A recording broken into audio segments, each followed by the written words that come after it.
when people take pictures of government buildings, in particular police department, it does cause some concerns, so some folks let us know. I'm making a threat assessment right now, okay? Just need some pictures of some marked units. I'm not buying it. Okay. Do you have an ID I can see? I'd rather not give it. But you have to have reasonable suspicion that committed a crime. Because you're outside a law enforcement facility acting suspicious. That's all I need. Is that a felony or misdemeanor? That's a misdemeanor. Being suspicious? Yes. Really? Yeah. It's called disorderly conduct. Disorderly conduct. The Supreme Court has ruled that photography on a public sidewalk is... We'll do it my way. Come with me. I'm going to put his camera just on the hood of the Please car don't talk. while Don't touch my camera. I don't consent to any searches or seizures of my property. Alright, so... as you can see, I've been illegally detained and thrown in the back of a squad car. You've not given me suspicion of a crime. Okay, well, first of all, I told you were being detained for the suspicion activity that's going on. You can't legally detain me here. for suspicious activity? Absolutely, I can. Okay. So the first thing I'm going to do, okay, after you're willing to give me your first name, is I'm going to take your phone, I'm going to put it on the hood of the car for my safety and my cover officer's safety, okay? For my phone? Yeah. How does it make you unsafe that I'm recording this? Okay, I'm going to explain it to you.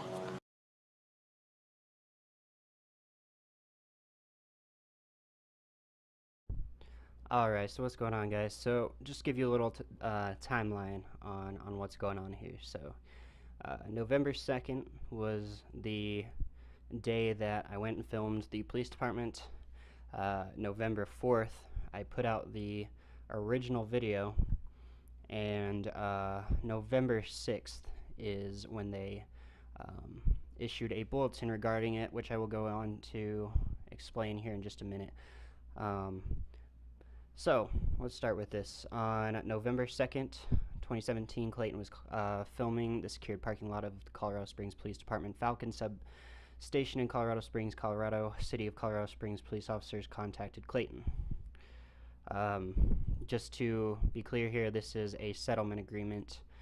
This is not, they were not sued. This is an agreement saying pretty much that I will not sue them because in good faith we reached a settlement agreement. The parties deem it in their best interest to reach a complete resolution of any and all potential claims that Clayton may have against the City of Colorado Springs, occurring up to the date of this agreement. Basically, I'm resolving claims for this, specifically for this incident. All of this is pretty much just agreeing that I'm not going to sue them over it. And then we have consideration, which pretty much this is what they are agreeing to do. And I have to say, before we go into this, like, I'm pretty happy with it. I will say that we, as in me and my law firm, we're definitely willing to litigate it in court, but we strongly feel that this is acceptable and these are acceptable terms. So, within 30 days of the execution of this agreement, the City of Colorado Springs agrees to pay the total amount of $41,000 in the form of a check made payable to Clayton and the Kilmer Lane and Newman law firm. Now, Kilmer Lane and Newman is very huge civil rights law firm here in Colorado. I'd say pretty much every auditor here utilizes them. I guess I won't say specifically who, but yeah, you can pretty much figure that out. So, next we have City of Colorado Springs will ensure payment of all mediation costs. I'm going to be leaving the bottom section of this out because the mediation is confidential, but pretty much part of the agreement was that they're agreeing to pay the costs of the mediation.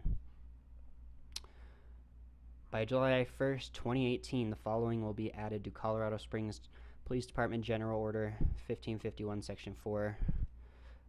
Taking photographs and recording from a public space in of itself does not constitute suspicious activity.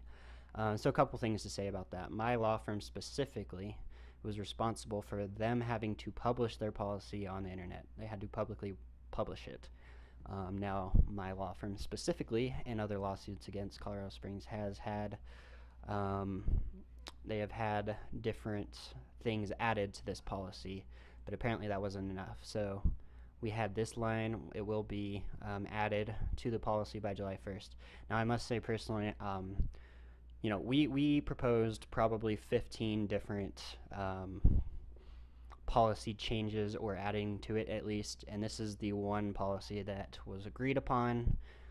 I must say I was personally aiming more for something along the lines of, a police officer shall not detain someone for suspicious activity alone, but rather suspicious activity of a crime, or reasonable suspicion of a crime.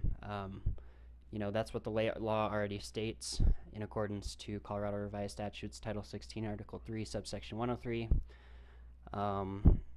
But, it is what it is. Here's the thing, though, police are more trained to know their policy than they are the law. That's why they have law books. That's why they have to go through and find codes, because they're not trained to know the law as much as they are their policy. So it would have helped for that to be in their policy, but this is definitely a step in the right direction.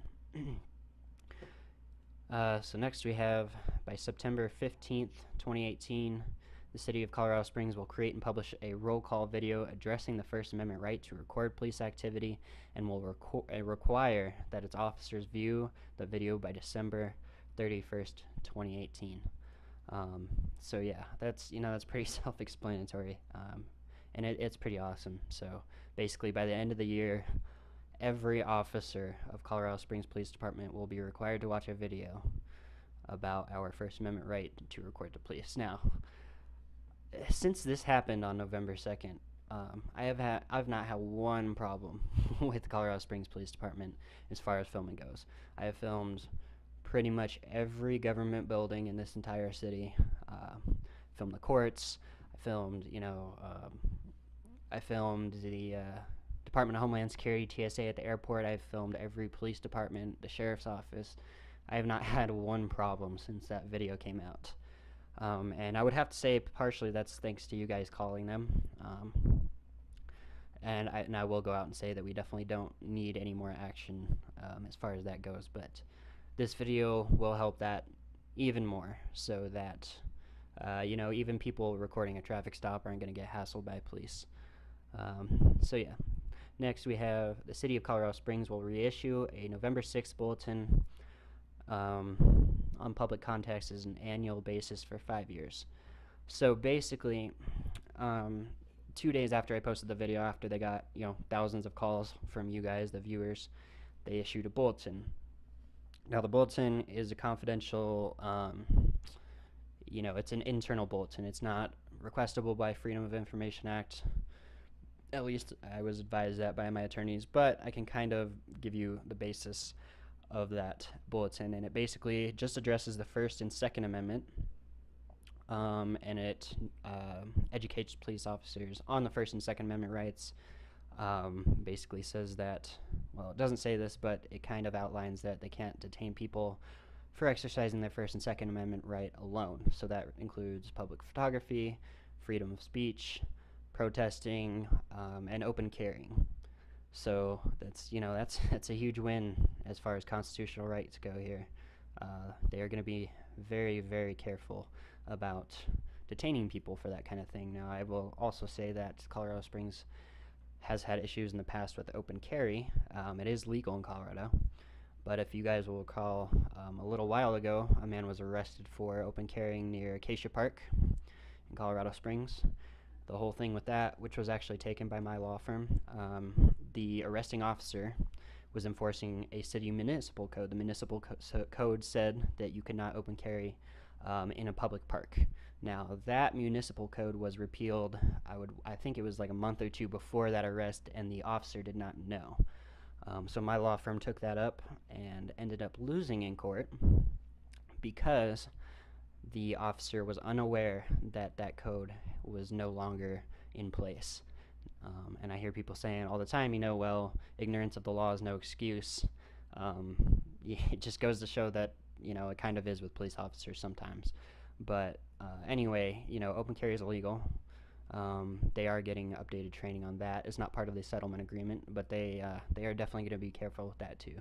So, huge win with the First and Second Amendment. And yeah, that's pretty much it as far as the requirements, agreements of the settlement. The rest is just personal information, but yeah, I've been wanting to update you guys on that for a while now, and yeah, I'm glad I finally can. I haven't even said, hey, I'm gonna sue him. Um, oh yeah, I did. So I filed a complaint. I believe I did file that on November 6th as well. I'll have to check that, but I got a letter, I want to say 2, maybe 3 months ago, from CSPD saying that basically it was still under investigation, the complaint I filed against them. It has almost been 7 months, and I still have not gotten a letter. Now, I mean, we all kind of know what's going to happen with that. 99 times out of 100, it is going to be basically saying that we investigated ourselves and found that we did nothing wrong. And I don't know why in this case it has taken them 7 months to tell me that, probably just because of the possible lawsuit. But yeah, I do expect a letter from them regarding the complaint now. But anyway, guys, that's pretty much it as far as the settlement agreement. They paid $41,000. Today's the 23rd. I'll be getting that check here in 2 days, and yeah, this is over and done with. So I do have to say real quick, no further action is required. I've taken down the phone number for their police department. I don't want any more calls. No calls are needed. No more action is needed. And I have to say that I don't condone people threatening anyone, including police officers, and I do not condone posting their personal information on the internet. So yeah, guys, that's about it for this. When I get anything regarding the complaint, I will update you guys on that. But I just wanted to make a video, kind of updating you guys. So, yep, thanks for watching. I will catch you guys in the next video.